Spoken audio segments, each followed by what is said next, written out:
여러분, 한 주간 동안 우리 예수님을 깊이 생각하고 예수님을 묵상하는 시간들을 많이 가져보셨습니까? 예수님을 깊이 생각하라가 우리 지난주 설교 제목이었잖아요. 예수님을 깊이 생각하고 깊이 묵상하는 시간 우리가 많이 가져야 됩니다. 그래서 그 어느 해보다도 올해는 예수님을 가장 많이 생각하는, 가장 많이 묵상하는 한 해가 되기를 소망합니다. 우리가 예수님을 깊이 생각하면 생각할수록 예수님의 스케일이 얼마나 큰지를 알게 되고요. 우리가 예수님을 구세주와 주님으로 섬긴다는 것이 얼마나 큰 복인지를 깨닫게 될 수 있습니다. 그러므로 올 한 해는요, 다른 것은 좀 못하더라도 예수님을 묵상하는 일만큼은 큰 욕심을 부려서 예수님과 더욱 친해지는 저와 여러분 모두가 될 수 있기를 바랍니다. 예수님과 친해지셔야 돼요. 아니, 어떻게 예수님과 친해질 수 있는가? 내 옆에 계시지도 않는데. 우리가 이런 생각을 할 게 아니고 말씀을 통해서 예수님을 묵상하면서 그분을 생각할 때마다 그분이 더 가까이 오게 되는 것을 믿을 수 있기를 바랍니다. 그러면 예수님과 친해질 수 있어요. 아멘. 자, 그래서 우리가 예수님을 더 깊이 묵상하기 위해서 찾은 방법 중에 하나가 신약 성경에 기록된 복음서를 파헤쳐 보는 것이 어떨까 싶었습니다. 그럼 복음서라는 것이 어떤 책인가요? 복음서가 어떤 책입니까? 바로 예수님께서 이 땅에 오셔서 십자가에서 고난을 당하시고 부활하심으로 하나님 나라를 셋업하는 분위기의 책이 복음서라고 말씀드렸잖아요. 하나님 나라가 세워지는 분위기다. 이런 구약 성경의 모세 오경의 분위기는 뭐라고 했습니까? 그렇죠. 제사장 나라가 셋업되는 분위기라고 말씀드렸잖아요. 그 제사장 나라가 이제 예수 그리스도의 십자가 사역으로 말미암아 더 큰 하나님 나라 안으로 들어오게 되었다는 거예요. 그것이 바로 복음서의 말씀입니다. 자, 그래서 하나님 나라 이야기가 풍성하게 담겨 있는 책들이 바로 사복음서라는 것을 꼭 기억할 수 있기를 바랍니다. 하나님 나라가 어떻구나라는 것을 알 수 있게 되는 것이죠. 자, 그런데 신약 성경에 보면 복음서가 몇 권 기록되어 있습니까? 몇 권이요? 4권. 4권의 복음서가 있습니다. 자, 그렇다면 왜 복음서는 4권씩이나 기록되어 있어야 될까요? 한 권만 제대로 기록해 놓으면 안 됩니까? 왜 4권씩 있어야 되는 겁니까? 자, 왜냐하면 예수님에 대한 이야기를 더욱 풍요롭게 기록해야 됐기 때문에 4권을 기록해 놓은 것 같습니다. 그러니까 한 사람의 시각으로 예수님을 바라보는 것과 여러 사람의 시각으로 예수님을 바라보는 것이 어떻게 다를까요? 당연히 한 사람의 시각으로만 기록된 것보다는 여러 사람의 시각으로 기록이 되면 예수님에 대해서 더 정확하고 더 많은 정보를 얻을 수 있기 때문에 그렇다는 겁니다. 만약에 여러분들에게 김중량 목사가 어떤 분인가를 물어보면 각자 다 다른 이야기를 하실 거예요.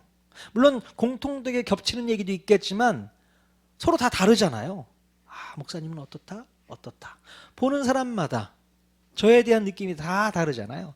마찬가지란 얘기죠. 서로 다르게 느끼고 경험한 부분들을 노출시키면서 남들이 보지 못했던 다른 모습들을 설명하면 못 보고 놓친 부분들을 또 보완할 수 있기 때문에 그렇게 복음서는 4권으로 기록되어 있다라고 말씀드릴 수 있습니다. 자, 우리가 똑같은 영화를 보더라도 서로 다른 감상편을 말하고 있지 않습니까?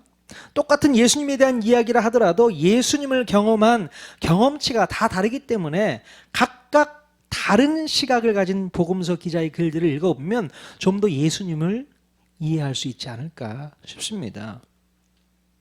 그래서 혹시라도 복음서를 읽다가 그런 것을 우리가 발견할 수 있게 돼요. 아니, 똑같은 사건인데도 불구하고 조금씩 다르게 기록되어 있는 것을 볼 수 있어요. 뭔가 모순된 모습을 발견할 수 있게 됩니다. 앞뒤가 맞질 않아요. 성경에 오류가 있는 것이 아닐까라고 생각되는 부분들이 있잖아요.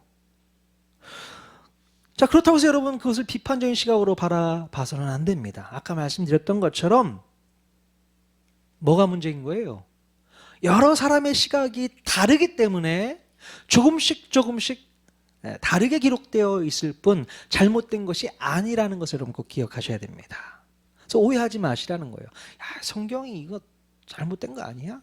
오류 투성이구만. 여기서는 이렇게 얘기하고 저기서는 다르게 설명하고. 뭐야 이거? 여러분, 누가 문제예요? 그렇게 바라보는 사람이 문제입니까? 뭐가 문제입니까? 그렇게 바라보는 사람이 문제인 것이죠.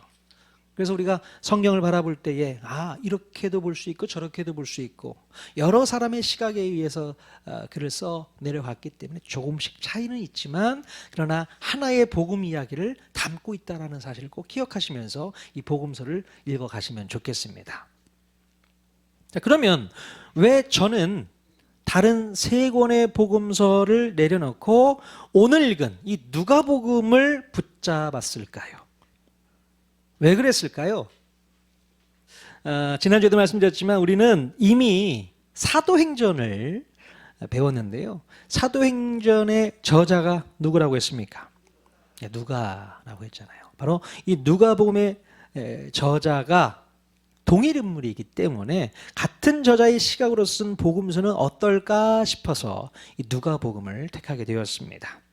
누가복음서의 특징을 좀 간단하게 좀 설명해 보면요. 누가복음의 저자 누가가 글 서두에 말한 것처럼 예수님에 대해 모든 일을 근원부터 자세히 차례대로 기록했다라는 특징이 있습니다. 네. 원래 누가의 직업은 뭐였습니까? 의사였죠. 의사였을 뿐만 아니라 역사가였습니다. 그래서 여러 가지 역사적인 자료들을 모아서 이 누가복음을 써내려가게 된 것입니다. 그래서 예수님의 이야기를 시간의 흐름에 따라서 기록하려고 하는 모습들을 많이 발견할 수 있게 돼요. 그렇기 때문에 우리가 예수님의 행적을 따라가는 데 있어서 어렵지 않게 접근할 수 있는 책이 바로 이 누가복음입니다. 예수님의 행적. 자, 또 누가복음의 특징은요. 이방인이었던 누가가 바로 사회에서 소외된 자들에 대한 기록을 많이 남겼다는 겁니다. 사회에서 소외되었던 사람들 누가 있었을까요? 그 당시 사회에서 소외되었던 사람들. 일단 가난한 사람들이 있었을 것이고요. 또 죄인들도 있었을 것이고 또 그때 당시에는 여인들도 많이 소외가 되었습니다. 그리고 또 사마리아인들도 많이 소외가 되었었죠. 자, 바로 그들에 대한 소재로 글을 쓰면서 그 당시 사회에서 소외된 계층들을 위해 정성을 다해 애쓰시는 예수님의 모습을 강조하려고 했던 것을 우리가 볼 수 있게 됩니다. 자, 이렇게 우리는 매주 누가복음을 공부함으로써 예수님을 깊이 묵상하고 바라보는 훈련을 할 수 있기를 원합니다. 예, 누가복음 한번 우리가 열심히 시작해 보도록 하겠습니다. 네. 자, 누가복음 1장 말씀에는요. 다른 복음서에서는 찾아볼 수 없는 이야기가 서두를 장식하고 있습니다. 바로 누구의 이야기가 기록되었을까요? 침례자 요한의 탄생 기록이 유일하게 기록되어 있는 것이 바로 이 누가복음 말씀입니다. 자, 침례자 요한은 무슨 일을 했던 사람이었을까요? 당연히 침례를 줬겠죠. 예수님의 길을 예비하기 위해서 제일 먼저 하나님 나라를 소개했던 마지막 선지자가 바로 침례 요한입니다. 뭐라고 선포했습니까? 회개하라! 천국이 가까이 왔느니라! 이렇게 선포했잖아요. 자, 누가는요, 구약의 마지막 책 말라기서와 또 자기가 쓰고 있는 이 복음서를 연결하는 작업을 했다는 거 여러분 알고 계십니까? 구약의 맨 마지막에 쓰여진 책이 뭐였어요? 말라기였죠. 말라기에 어떤 말씀이 나왔나 여러분 기억하십니까? 자, 말라기서 4장 5절 6절 말씀 같이 읽겠습니다. 시작. 보라, 여호와의 크고 두려운 날이 이르기 전에 내가 선지자 엘리야를 너희에게 보내리니 그가 아버지의 마음을 자녀에게로 돌이키게 하고 자녀들의 마음을 그들의 아버지에게로 돌이키게 하리라. 네. 자, 말라기 선지자는요, 먼 미래에 엘리야 같은 선지자를 다시 보내주셔서 아버지의 마음을 자녀에게로 돌이키게 하고 자녀들의 마음을 아버지에게로 돌이키게 하는 사역을 하게 될 것이다 라고 예언을 합니다. 그리고 말라기가 끝나고 중간사가 이어지게 되죠. 자, 그런데 그 예언이 400년 만에 이루어졌으니 그 엘리야가 누구로 등장한다는 얘기입니까? 네, 바로 침례자 요한의 등장으로 예언이 성취가 됩니다. 자, 예수님께서도요, 마태복음 11장 14절에서 요한에 대해서 뭐라고 증언해 주셨는가 보면 그가 바로 오리라고 예언된 엘리야라고 예수님이 이렇게 직접 증언해 주고 계셨습니다. 자, 이렇게 누가는 말라기의 마지막 예언이 이렇게 성취되었음을 복음서 서두에 기록하면서 말라기와 이 복음서를 잘 연결해 주고 있습니다. 자, 그런데 침례자 요한에 대해서는 뭐 나중에 이야기를 좀 더 하고요. 오늘 본문에 등장하는 사람을 우리가 먼저 깊이 생각해 봐야 합니다. 자, 누구입니까? 자, 침례자 요한의 부모인 사가랴와 엘리사벳 이야기가 등장하고 있어요. 자, 도대체 사가랴와 엘리사벳은 어떤 사람들이길래 그들에게서 어떻게 이런 걸출한 인물이 태어나게 되었을까 궁금하지 않을 수 없습니다. 자, 과연 요한의 부모는 어떤 사람들이었을까요? 우리가 한번 배워보도록 하겠습니다. 누가복음 1장 5절 말씀 같이 읽겠습니다. 시작. 유대왕 헤롯 때에 아비야 반열에 제사장 한 사람이 있었으니 이름은 사가랴요 그의 아내는 아론의 자손이니 이름은 엘리사벳이라. 네. 자, 침례 요한의 아버지 사가랴의 직업이 뭐라고 했습니까? 제사장이었어요. 이 아비야 반열에 속해 있던 제사장이었습니다. 그리고 그의 아내 엘리사벳도 아론 계열의 제사장 가문 출신이라고 누가가 밝히고 있습니다. 그래서 사가랴는요, 제사장으로서 제사의 직무를 수행했던 사람이었습니다. 그러니까 지금으로 말하면 예배 인도자의 직무를 가지고 있다고 볼 수 있습니다. 자, 원래 구약의 다윗 왕은요, 솔로몬의 성전 건축을 대비해서 아론의 후손들을요 24개의 반열로 나누어서 성전에서 차례대로 봉사할 수 있도록 시스템을 완비했습니다. 자, 24반열은 정해진 순서에 따라서 매년 2차례 일주일씩 돌아가며 성전 사역을 감당하게 되었습니다.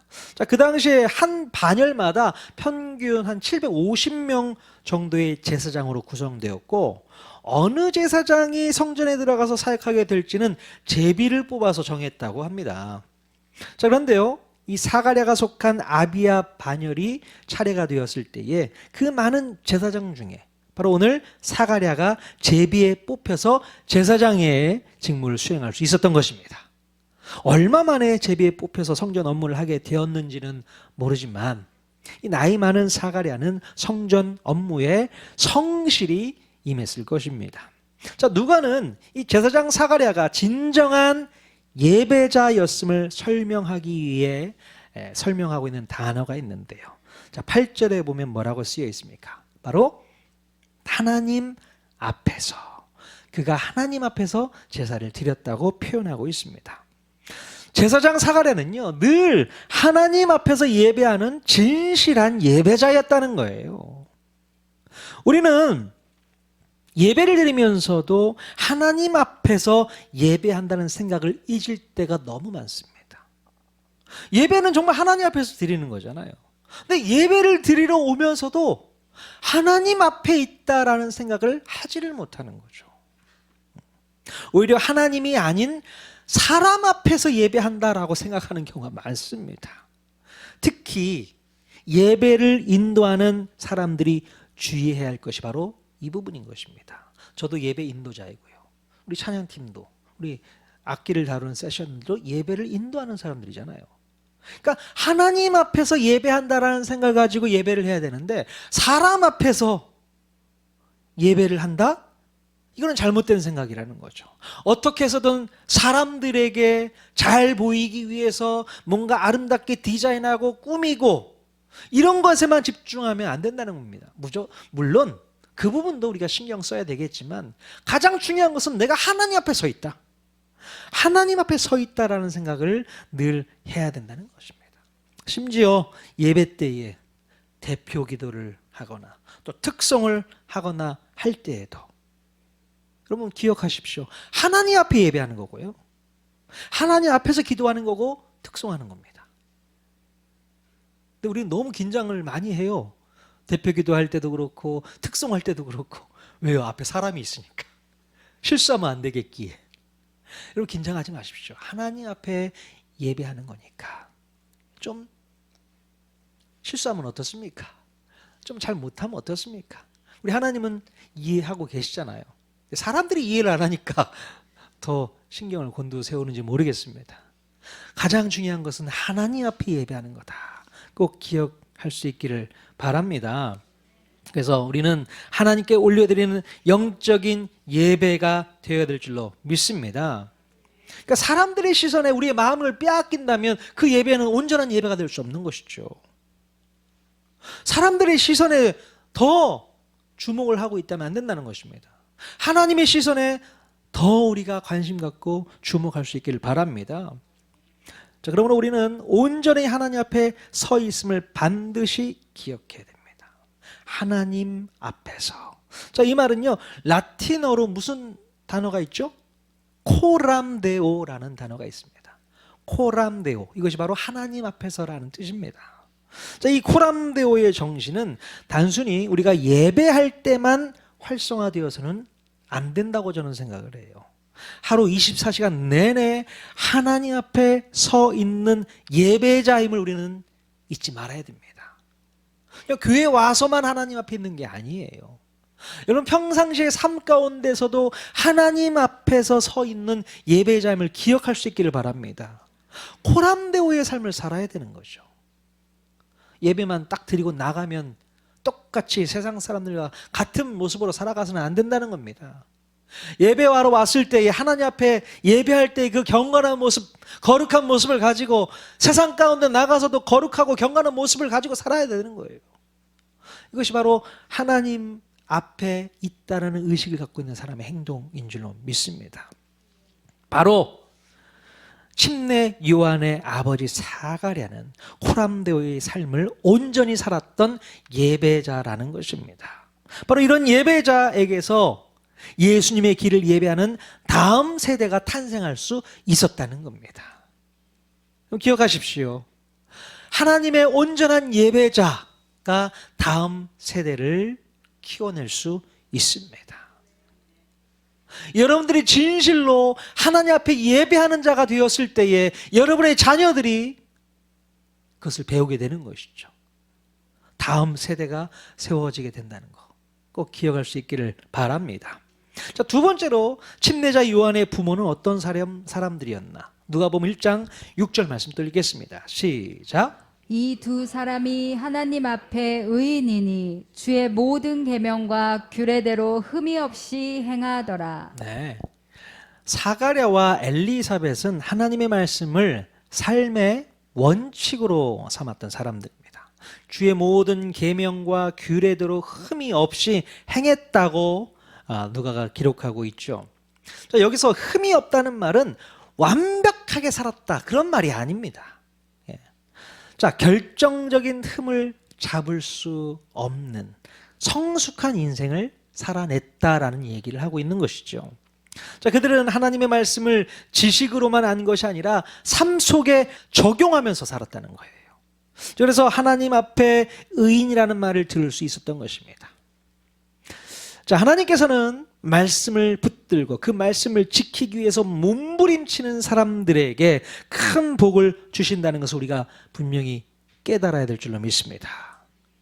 올 한 해 여러분들은 하나님의 말씀을 붙들기 위해서 어떤 결단을 하고 계십니까? 올 한 해도 하나님의 말씀 붙잡고 살아야겠다. 그 결단이 마음 가운데 서 계십니까? 아멘 해주셔야 되는데요. 이따가 목장 모임할 때 제가 드린 질문 3가지 질문 보세요. 당신은 새해에 예배의 사람이 되기 위해서 무엇을 어떻게 노력하시겠습니까? 고민해 보십시오. 당신은 새해에 말씀의 사람이 되기 위해서 무엇을 어떻게 노력하시겠습니까? 자, 이것도 고민해 보셔야 됩니다. 나는 말씀의 사람이 되기 위해서 어떻게 살아야 될까? 무엇을 결정해야 될까? 여러분, 하나님의 말씀을 늘 붙잡고 살 수 있기를 바랍니다. 말씀만 붙잡고 있다고 해서 좋은 게 아니고 그 말씀대로 살아내는 게 더 중요한 거 아니겠습니까? 말씀 통독도 중요하지만 그 말씀 안에 기록되어 있는 하나님의 마음을 깨닫고 그 마음대로 살아내는 게 더 중요하다고 생각하는 거예요. 바로 사가랴와 엘리사벳이 그런 삶을 살았다는 거예요. 그런 삶을 살았던 부모의 자녀들에게서 바로 이 걸출한 침례 요한이 태어나게 되는 것입니다. 여러분, 다음 세대를 키워내기 위해서 여러분이 먼저 말씀 앞에 엎드릴 수 있기를 바랍니다. 말씀을 붙잡고 살아낼 수 있기를 바랍니다. 말씀을 순종할 수 있기를 바랍니다. 말씀을 얼마나 많이 알고 있느냐가 중요하지 않습니다. 그 알고 있는 말씀을 어떻게 삶에 적용하면서 남다른 삶을 살고 있느냐, 그게 가장 더 중요한 거 아니겠습니까? 교회는 오래 다녔지만 하나님 말씀이 여러분 마음 가운데 스며들지 않고 여러분의 삶 속에 스며들지 않으면 아무 소용이 없는 거예요. 제발 좀 달라졌으면 좋겠어요. 그리스도인의 삶을 좀 드러냈으면 좋겠습니다. 근데 밖에 나가면 그리스도인인지 전혀 티가 나질 않아요. 그러면 안 되는 거 아닙니까? 예수님 티 좀 냈으면 좋겠어요. 우리 통하는 교회 성도들 얼굴 표정 보면 예수님 티가 확 났으면 좋겠습니다. 아, 저 사람 예수 믿는 사람 맞네. 저 사람 예수꾼이구나. 이게 좀 티가 났으면 좋겠습니다. 밖에서 세상 사람이 저를 보면 저는 어떻게 보게 될까요? 목사님 맞네 이럴까요? 그랬으면 좋겠는데. 자, 그런 표정, 그런 행동, 그런 말솜씨 있어야 될 줄로 믿습니다. 여러분들이 그것을 만들어내는 거예요. 자, 3번째로 침례자 요한의 부모는 어떤 사람들이었을까요? 누가복음 1장 13절 또 같이 읽겠습니다. 시작. 천사가 그에게 이르되 사가랴여 무서워하지 말라. 너의 간구함이 들린지라. 내 아내 엘리사벳이 내게 아들을 낳아 주리니 그 이름을 요한이라 하라. 네, 이 사가랴와 엘리사벳은 나이가 많았는데요, 안타깝게도 자식이 없었습니다. 몇 살 정도 되었는지는 모르겠지만 아마도 아이를 낳을 수 있는 상황이 아니었던 것 같습니다. 그래서 하나님께 늘 기도하면서 간구하는 삶을 살았던 것 같아요. 하나님, 저희 가정에 아이를 주십시오. 아이를 주십시오. 이 두 부부가 얼마나 열심히 하나님께 기도를 했을까요? 자, 시간이 많이 흘렀는지는 몰라도요, 엘리사벳이 출산할 수 없는 상황이 되었던 것 같습니다. 그래서 그들은 기도의 제목을 또 잊고 살았던 것 같아요. 자, 그런데 어느 날 갑자기 성전에서 제사장 업무를 담당하고 있을 때에 가브리엘 천사가 나타나서 사가랴에게 아주 놀라운 소식을 전하게 됩니다. 자, 사가랴가 천사의 말을 듣습니다. 뭐라고 듣습니까? 네가 아들을 낳을 것이다. 사가랴가 그 말을 믿었습니까? 안 믿었습니까? 천사의 말을 믿었어요?